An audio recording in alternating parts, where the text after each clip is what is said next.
ಹೀಗೆ ಪರಸ್ಪರ ಕರಿಮಣಿ ಪೋಣಿಸುತ್ತಿರೋ ಯುವ ಜೋಡಿ, ಯುವತಿ ಕಾಲಿಗೆ ಕಾಲುಂಗುರ ಹಾಕ್ತಿರೋ ಯುವಕನ ಕೈಗೆ ಕಂಕಣ ಕಟ್ತಿರೋ ಯುವತಿ ಈ ದೃಶ್ಯಕ್ಕೆ ಸಾಕ್ಷಿಯಾಗಿದ್ದು ಚಿತ್ರದುರ್ಗ ಜಿಲ್ಲೆಯ ಭರಮಸಾಗರ ಗ್ರಾಮದ ಗಣೇಶನ ದೇವಸ್ಥಾನ. ಹೌದು ಪ್ರಿಯ ವೀಕ್ಷಕರೇ, ತಗಣಿಹಳ್ಳಿ ಗ್ರಾಮದ ಹರೀಶ್ ನಾಯ್ಕ್ ಹಾಗೂ ಇಸಮುದ್ರ ಗೊಲ್ರಟ್ಟಿ ನಿವಾಸಿ ಕಾವ್ಯ ಇಬ್ಬರು ಪರಸ್ಪರ ಮದುವೆ ಆಗಿದ್ದಾರೆ. ಪ್ರೇಮಿ ಹರೀಶ್ ಕಳೆದ 10 ವರ್ಷಗಳಿಂದ ಯುವತಿ ಕಾವ್ಯಳನ್ನ ಪ್ರೀತಿ ಮಾಡ್ತಿದ್ದಂತೆ. ವೃತ್ತಿಯಲ್ಲಿ ಶಾಲಾ ಶಿಕ್ಷಕನಾಗಿರುವ ಹರೀಶ್ ಕಾವ್ಯಳ ಜೊತೆ ಮದುವೆ ಆಗಲು ಸಜ್ಜಾಗಿದ್ದ. ಕಳೆದ ಕೆಲ ದಿನಗಳ ಹಿಂದೆ ಹರೀಶ್ ಹಾಗೂ ಕಾವ್ಯಳ ಪ್ರೀತಿಗೆ ಪೋಷಕರು ಕೂಡ ಗ್ರೀನ್ ಸಿಗ್ನಲ್ ನೀಡಿದ್ರು. ಇದೇ ಕಾರಣಕ್ಕೆ ಸಂಬಂಧಿಕರ ಸಮ್ಮುಖದಲ್ಲಿ ಇಬ್ಬರಿಗೂ ಎಂಗೇಜ್ಮೆಂಟ್ ಮಾಡಲಾಗಿತ್ತು.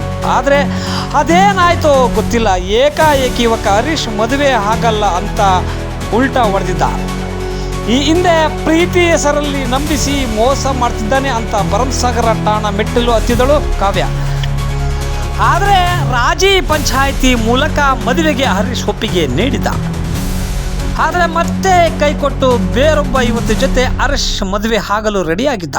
ಇದೇ ಕಾರಣಕ್ಕೆ ಪ್ರಿಯತಮೆ ಕಾವ್ಯ ಮತ್ತು ಪೊಲೀಸ್ ಠಾಣಾ ಮೆಟ್ಟಿಲು ಹತ್ತಿದ ಕೇಸ್ ದಾಖಲು ಮಾಡಲು ರೆಡಿಯಾಗಿದ್ದಳು. ಇನ್ನು ಭರಮಸಾಗರ ಠಾಣೆಯಲ್ಲಿ ಯುವತಿ ದೂರು ಕೊಡೋಕೆ ಬರ್ತಿದ್ದಂತೆ ಶಿಕ್ಷಕ ಹರೀಶ್ ಮತ್ತೆ ಠಾಣೆ ಬಳಿ ಬಂದಿದ್ದ. ಈ ವೇಳೆ ಸಂಬಂಧಿಕರು ಹಿಡಿದು ಯುವತಿಯ ಜೊತೆ ಮದುವೆ ಮಾಡಿಸಿದ್ದಾರೆ. ಇತ್ತ ಯುವತಿ ಕಡೆಯವರು ಲಾಕ್ ಮಾಡ್ತಿದ್ದಂತೆ ಹರೀಶ್ ಮಾಸ್ಟರ್ ಯುವತಿಯ ಜೊತೆ ಕರಿಮಣೆ ಪೋಣಿಸಿ ತಾಳಿ ಕಟ್ಟಿದ್ದಾನೆ.